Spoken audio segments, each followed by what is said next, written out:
Okay, let's get started. Hopefully you all are familiar with exact differential equation, but a little exposure to it. What is exact differential equation? An exact differential equation is formed by directly differentiating its parameter without any other process. Means when we partially differentiate, let's say if we have an equation and we partially differentiate it, then we get these two coefficients, the coefficient of m and the coefficient of n, equal to each other, and then we move on for three steps. Integrate m with respect to x, keeping y constant. Step 2, integrate with respect to y only those terms of n which do not contain x. Step 3, result of 1 plus result of 2 is equal to constant. While we have no concern with exact differential equation, so we are directly moving to reducible to exact differential equation. Okay, reducible to exact differential equation have 5 rules basically, but we are discussing 2 main rules, rule 1 and rule 2. Now you also have to know that some differential equations are not exact equations, so we multiply integrating factor with them to make it exact or take a solution of that. So to solve reducible with a method of reducible to exact, how we solve that? We have 2 rules. Let's study that. Rule 1: if coefficient of m minus coefficient of n upon n is a function of x alone, then the function of x, say fx, this is the function of x, then its integrating factor is equal to exponential integrated factor, integral sign, integration function of x dx. Now rule 2. Rule 2 says if coefficient of n minus coefficient of m over m is a function of y alone, say a function of y like this is equal to n, means like this, then its integrating factor is equal to exponential integrating sign function of y dy. Okay, let's go to for an example to optimize more correctly and to understand more deeply. Now we have an example: x minus y square. Hopefully I have to zoom that properly. Yeah, dx plus 2xy dy. Now we have an equation. Now m is a function of this and n is as a function of this. So we partially differentiate m. When we partially differentiate m, then we get x. When we are going for the partial differentiation, let's say we are differentiating with respect to y, then our x is constant and it will become 0 if it is not with y, or there is no involvement of y with x. So x becomes 0 minus 2y. Okay, and then we consider n function and different partial differentiated with respect to x, and we get 2y. Okay, now we can also say that it is equal to nx and it is equal to my.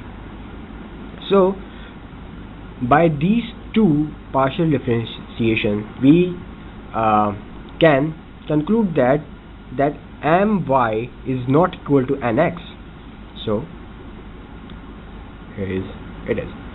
Now we apply rule 1 to get that.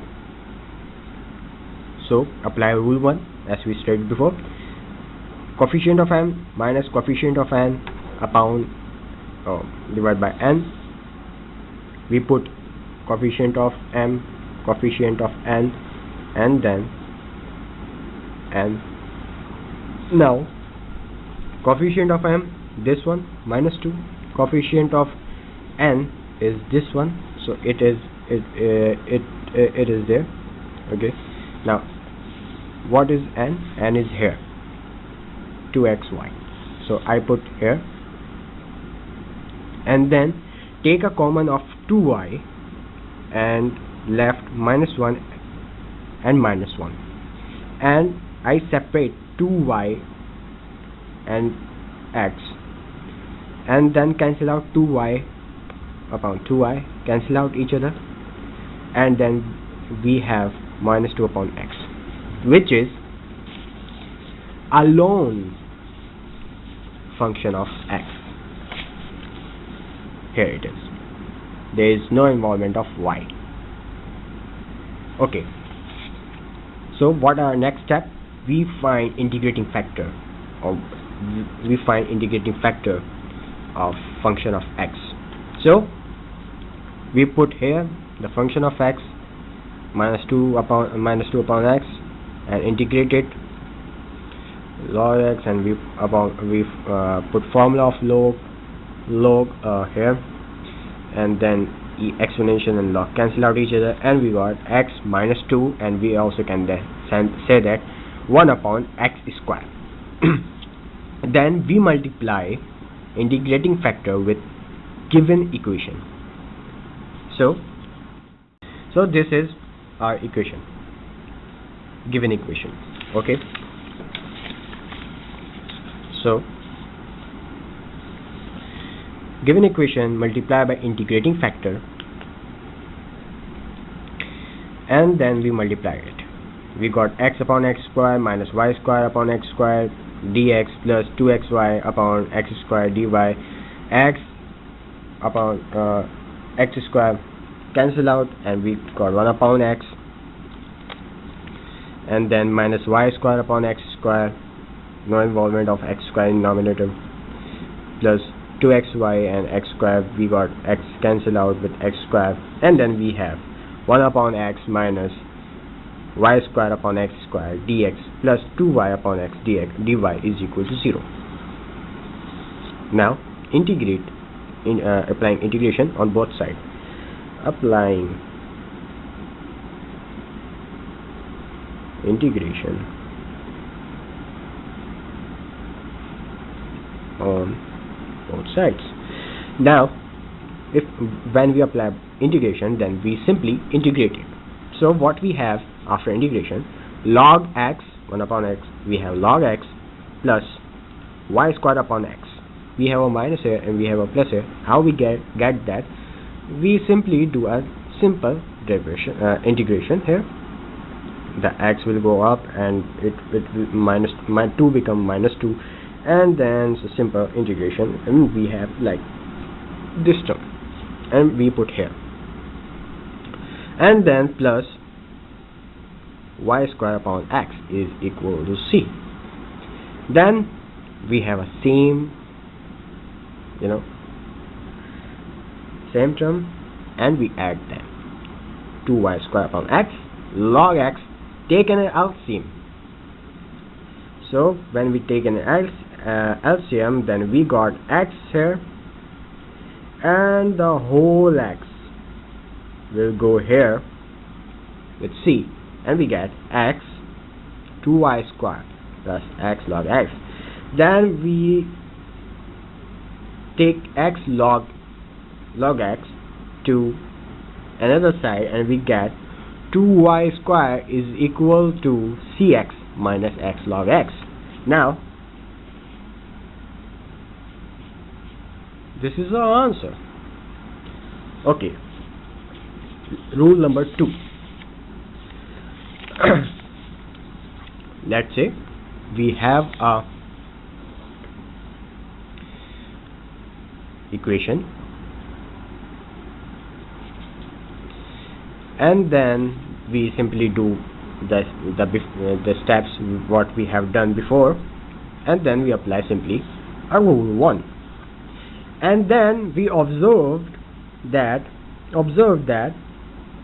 when we simplified this thing we got this. Then we observed that there is no function of x or y alone. Okay, there is no more simplification. So we conclude that we have to move on and put rule number 2 here. So we put rule number 2, that is coefficient of n minus coefficient of y over m, and we put here, and we simplify it, and we got this one. And then we take y in denominator here common, and then we got same term, and then we cancel out each other, and we got y alone, which is a function of y. And then we do the same thing, or the same steps what we have done before. So this tutorial finish here. Hopefully you understand and enjoy. Thank you.